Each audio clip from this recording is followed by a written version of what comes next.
what's going on with Super Eagles goalkeeper Francis Uzoho.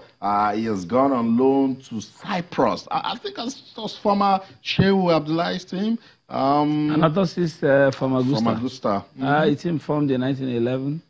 We told the Cyprus champions severally. The first Cyprus team from Cyprus to play in the Champions League. Perhaps maybe the biggest team you can think of. You just have to, get that playing time that he desires. That the coach talked about having our players, play week in, week out. That's the only way they are guaranteed places in the national team. For him, as taking Uzo as his number one, I think that would have informed the decision to just go there, get playing time, and I think it's a good one for him.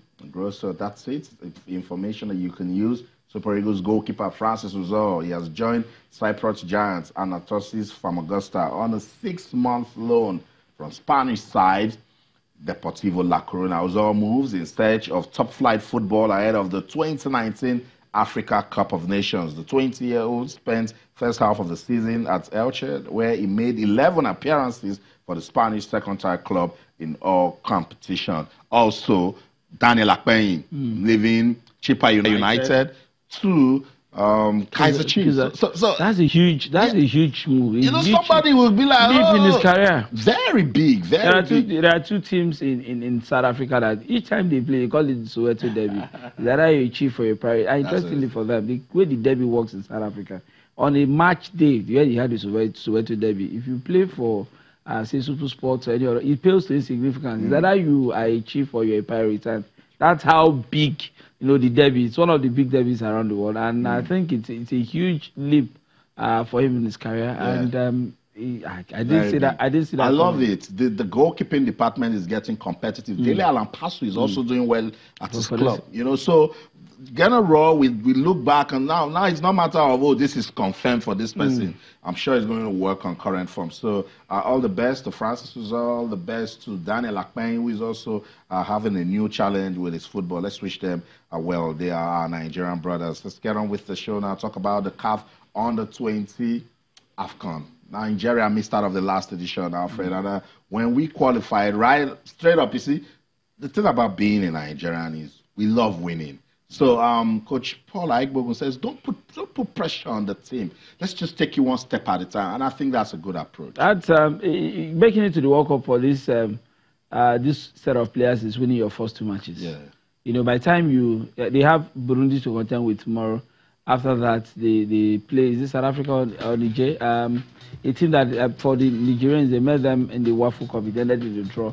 I think for this we are record, winners of this competition. And so I know that, yes, we might not want to put pressure on these boys, but we know that when it comes to the Under-20, this is one competition that Nigerians really do very they hold this competition very dear, because the next set of players that are coming to the national, this is where you see them. We've seen the likes of Kelechi and Achos of this world and Osima and all that pass through the Samson Siasias of our football, pass through this system. It's the generation next, and with what Paul Aigbogun has been able to do with this team, I think the luck of the draw, yes, Burundi to start with, maybe from East Africa, get another win, get to the semi-finals, and you're in the World Cup. I think that, for me, should be the first objective, not a question of not winning the competition per se. Yeah, they would love to win it, though. So some of the fixtures for you in Group B: Senegal will take on Mali, Burkina Faso will play Ghana.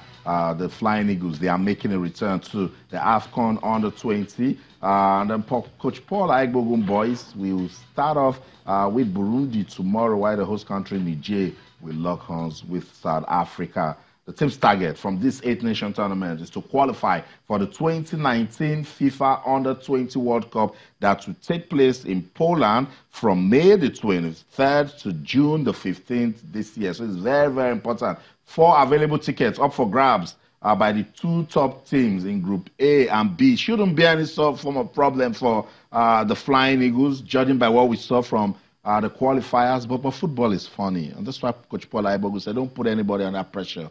Let's just take you one step at a time. That's why they also have to keep their feet on the ground. If they know the array of stars that have passed through this system today, their household name in Nigerian football, you can also make your name, playing this competition. Coach General has come out to say that he's looking out for outstanding talent in this squad too, including the Super Eagles squad. And I think that's enough motivation for these guys. So I'm really expectant. I'm hopeful that they will make it to the World Cup. When is the last one? It's not always funny when these competitions are played and you don't have the opportunity of seeing the next generation of players, coming to a national team setup. That's what this competition does, and I hope they make it that far. I hope so too. So you need to follow the competition. So you keep names down. I say, I saw that guy in Niger. He was awesome. So when he goes to the World Cup, you can also continue to assess his performance. And when they are beginning to put names together for the Super Eagles, you say, it was after we saw Kelechi Iheanacho, the under-17, we said, this is a prospect for the Super Eagles. That was where we saw Isaac's success, remember? Taiwan, Awuni, Chukwueze, Chokzi, So that is very, very important. So when we come here and we say put importance on grassroots football, let the foundation be strong. Persons don't understand. When we say don't put too much attention on Super Eagles, Super Falcons, that 8th grade level, that's where you build. That's where the real work is. And if the foundation be destroyed, what can you do?